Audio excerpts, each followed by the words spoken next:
Chapter 1. Fog will obscure your path, but you can never evade your journey. I know you.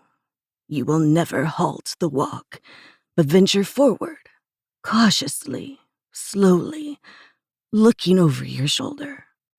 The only real question I have for you is this: will you plod, or will you fly in order to find the one who dances with you?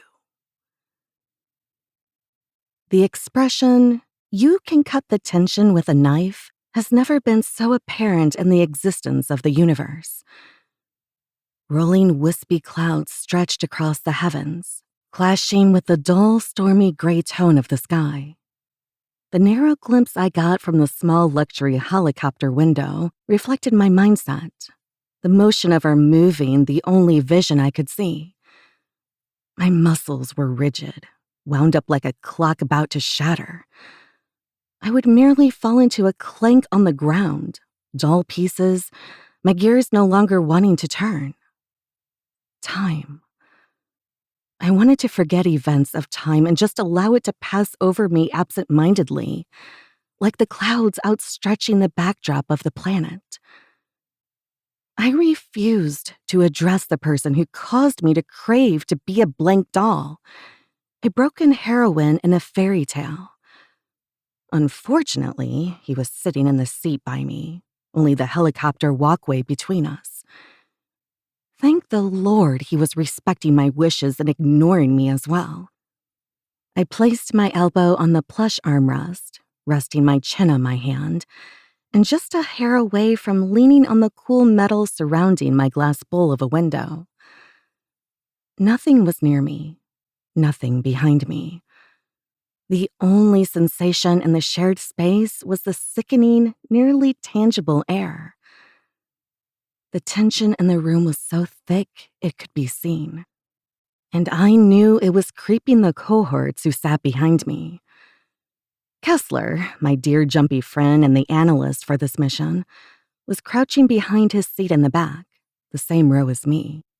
His face was animated in extreme nervousness as I peeped over the seat to check out the awkwardness in the helicopter a few times. His skin was ghost white to match his shaking fingers gripping the headrest of the seat in front of him. The little mumblings coming from his quivering mouth were indeed precious, but I was only getting a corner of my eye perceptive of this bouncing off the shimmering white wall of our flying carriage. On the opposite end of the back row was Galen, our weapons and combat expert and trainer. The squareness of his jaw looked like he was going to pop it out of socket, or at least break his teeth. His arms were crossed as he leaned back, attempting to be indifferent as usual, but there was an uneasy air humming around him. The black of his trench coat flowed dramatically around him as his army boots wedged in the seat in front of him thanks to his crossed legs. The boldness of his scar that went from eye to chin thudded lightly, our deafening silence seeming to make it at times the only sound in the room. Then there was him, Jeremy Darrington, the one I refused to acknowledge. He was on a separate plane of space and time from me, I only seeing him, but not comprehending him to be in the same dimension as me, his figure an eyesore. The whiteness of his crisp, buttoned-up shirt blended into the wall. The sad expression on his chiseled face looked to be studying his window, making him look like he was a watercolor that had been drowned in a heavy downpour. However, he knew better than to speak to me or look at me, for I might have sliced him on reflex and refused to feel anything after the fact. He also knew I had the right to do so. Only our duty bound us now.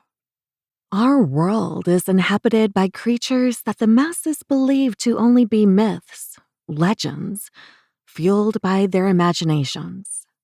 Monsters. Yet, no matter how hard you try or wish, monsters are merely vile creatures born at the beginning of time from darkness, causing almost all the evil and tragedy the Earth has been forced to encounter. Their only purpose is to feed, survive, which makes sense. Their food of choice, though, are humans, and they care nothing of our suffering. In fact, they thrive on it, enjoying our torment and fusing their darkness into the light that created mankind.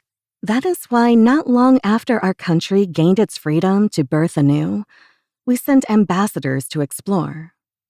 Their discoveries were more than we could ever have fathomed. Monsters. To protect ourselves, a monster hunting organization was created. With experience, the selected individuals trusted with this secret to keep world order became versed in the ways to kill these threats. Their country of origin to craft lethal weapons, key in addition to studying the stories of the past and continuing research for ways to protect the agents and people. Other countries around the world have similar organizations as well. A true global-scale operation. After the scale of destruction caused by World War II, mortals and monsters alike at fault, the politics and conflicting views of members of the monster hunting organization truly shone, and a rift was apparent, dividing us. It was decided that the organization would be split into two groups, the hunters and the bringers.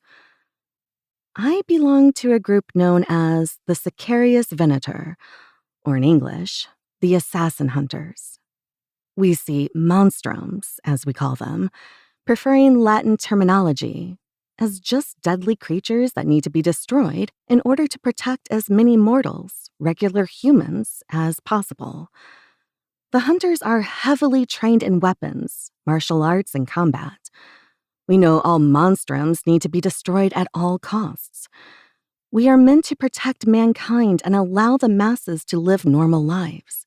Jeremy Darrington is part of the Justitia Lator, or the Justice Bringers. The Bringers refuse to kill the monstrum, seeing them as living beings. They want to capture them in order to study, tame, and train them as partners to fight against darkness. However, this has never worked. The data they receive from their intensive study is admittedly impressive, and they are hardcore trained in self-defense and martial arts. The hunters and the bringers avoid each other at all costs when plausible, the organization that arrives at incidents first helping the situation how they see fit. However, my chief, Miss Beryl Edric, and Jeremy's boss, Mr. Ren Stillman, came to a bold agreement in order to stop a monstrum so horrid and powerful it can lure its victims away with its mental abilities alone, and toss them around like rag dolls unseen, controlling darkness like it's a tangible thing. A Lamia, a vampire. Their conclusion to stop this threat was for me, as the top agent of the hunters, and Jeremy, the all-star, somehow, of the bringers, to work together, a never-before occurrence.